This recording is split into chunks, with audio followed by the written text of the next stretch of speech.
বিসমিল্লাহির রহমানির রহিম। আমরা এখন আলোচনা করব খর অঞ্চল দেশ ঢাকার অফিস সহকারী কম্পিউটার মুদ্রা পরীক্ষার প্রশ্ন। পরীক্ষাটি অনুষ্ঠিত হয় 6/9/2024 তারিখে। পরীক্ষার সময় ছিল 1.5 ঘন্টা।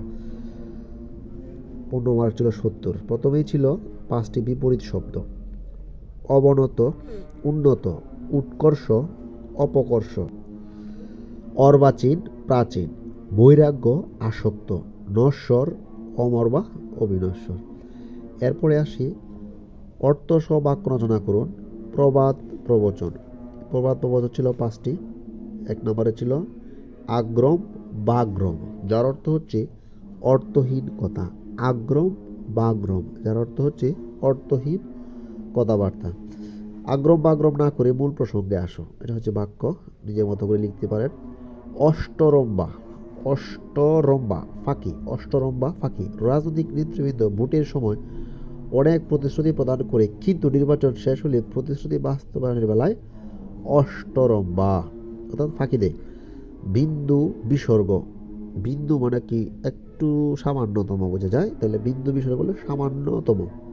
কাবিল আহমেদ সাহিত্যের বিন্দু বিসর্গ জানেন না, অথচ নিজেকে পরিচয় দেন বড় সাহিত্যিক হিসেবে। অন্তর টিপ্পনী। অন্তর টিপ্পনী মানে হচ্ছে গোপন ব্যথা। তোমার অনেক অন্যকে অন্তর টুকরো দিয়ে কথা বলার স্বভাবটা গেল না। কিছু মানুষ আছে আমাদের সমাজে, একজনের বিরুদ্ধে আরেকজনের বা একজনকে খোঁচা দিয়ে কথা বলা, জানি অন্তর টিপ্পনী দিয়ে কথা বলে তার প্রাইভেট বিষয়গুলো প্রকাশ করে দেয়। কচ্ছপের কামড় নাছোড় বান্দা। একদিন মাসুদ সাহেব নির্বাচনী মনোনয়ন ভাবে সে লোককে কচ্ছপের কামড়ের মতো নির্বাচনী এলাকা জনসংযোগ চালাচ্ছে, অথবা একদিন সে একটা সরকারি চাকরি পাবে, এজন্য মাসুদ সাহেব কচ্ছপের কামড়ের মতো পড়াশোনায় লেগে আছে। এক কথায় প্রকাশ ছিল 5টি। অরিকে দমন করে যে, অরিন্দম। অরিকে দমন করে যে, অরিন্দম। শোনা মাত্র যার মনে থাকে শ্রুতিধর, কাজে যার অভিজ্ঞতা আছে করিত কর্মা। কাজে যার অভিজ্ঞতা আছে করিত কর্মা। যা মাটি ভেদ করে ওঠে উদ্ভিদ, যা মাটি ভেদ করে ওঠে উদ্ভিদ। ক্ষুদ্র বাগান বাগিচা, ক্ষুদ্র বাগান বাগিচা। অনুচ্ছেদ লিখ পরিবেশ দূষণ। নিজের মতো করে বাড়ি লিখে নেবেন। Write a paragraph on the consequences of climate change in Bangladesh. 5 নম্বরে ছিল, মার্ক ছিল 5। নিজের মতো করে সুন্দর করে সাজিয়ে লিখে নেবেন।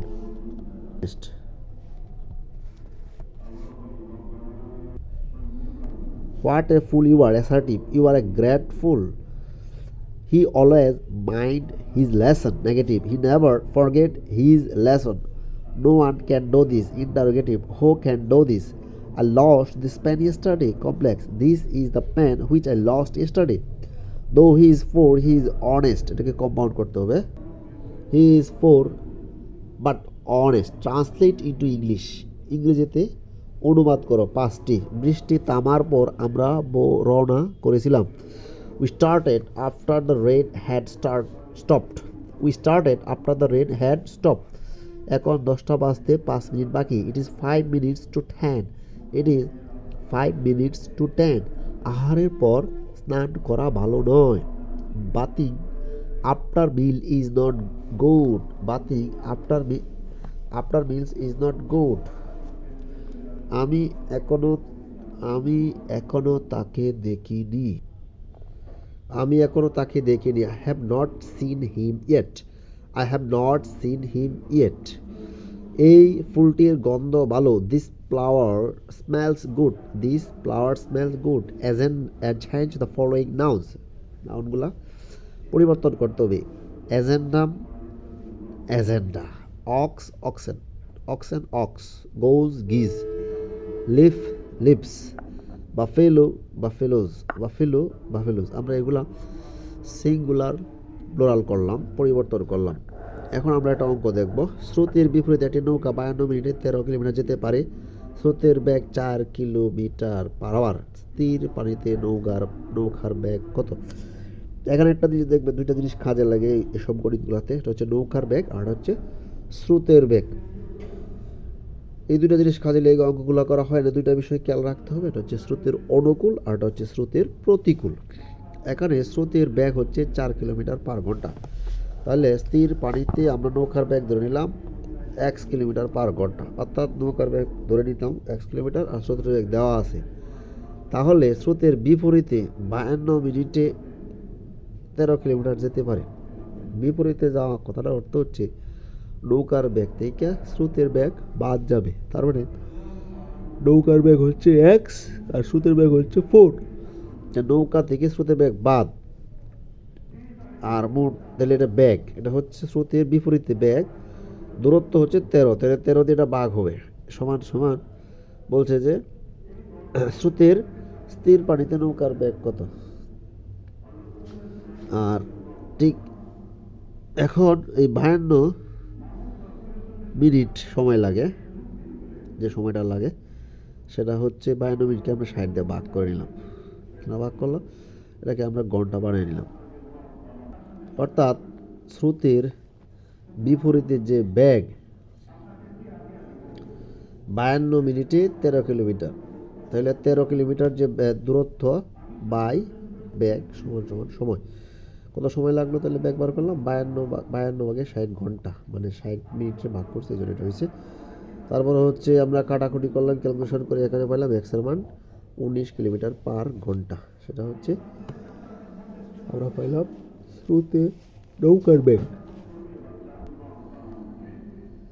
পিয়ালের কাছে যে টাকা আছে তা দিয়ে সে 18টি টিকিট ক্রয় করতে পারে। যদি প্রতিটি ডাক টিকিটের মূল্য 4 টাকা কম হতো তাহলে সে আরও 2টি ডাক টিকিট বেশি ক্রয় করতে পারত। তার কাছে কত টাকা আছে? মনে করি তার কাছে এক্স টাকা আছে। অঙ্কগুলো করার সহজ সিস্টেম হচ্ছে কোনো কিছু যদি না করা যায় তাহলে ধরে নিব, আমরা এক্স ধরে নিব। তাহলে ধরে নিলাম তার কাছে এক্স টাকা আছে। তাহলে পিয়ালের কাছে আমরা একটা ডাক টিকিটের মূল্য হচ্ছে এক্স টাকা দিয়ে সে কিনতে পারে। একটা মূল্য যদি 18 টাকা হয় তাহলে ভাগ হচ্ছে এক্স টাকা, মোট টাকা আছে 18 দিয়ে ভাগ করব, তাহলে তো আমরা পেয়ে যাব যে একটা ডাক টিকিটের মূল্য, সে 18টা ডাক টিকিট কিনছে, তার টাকা ছিল এক্স। তো মোট টাকার এই সংখ্যা দিয়ে ভাগ করলে আমরা পেয়ে গেলাম তার একটার মূল্য। তাহলে এখানে বলা হয়েছিল প্রশ্নে যদি দাম 2 টাকা বেশি হতো তাহলে কি হতো? তা 18/x এটা হচ্ছে একটার মূল্য। এখন 2 টাকা যদি বেশি হইতো, কম হতো 4 টাকা, তাহলে সে আরও 2টা ডাক টিকিট বেশি পাইতো। তাহলে আমার ডাক টিকিট কিনছিলাম এক্সটা, তো ধরলাম 18 + x, সংখ্যা 2টা বেশি পাইলাম। তাহলে মোট যে আমার টাকা আছে এটা কি আরও 2টা বেশি পাইছি, ভাগ করলে যে সমান সমান হয় 4, মানে মূল্য কমে হলো 4 টাকা। অর্থাৎ আগের মূল্য থেকে পরের মূল্য বাদ দিলে আমার 4 টাকা ডিফারেন্স হয়। ক্যালকুলেশন করে আমরা পেয়ে গেলাম 720 টাকা।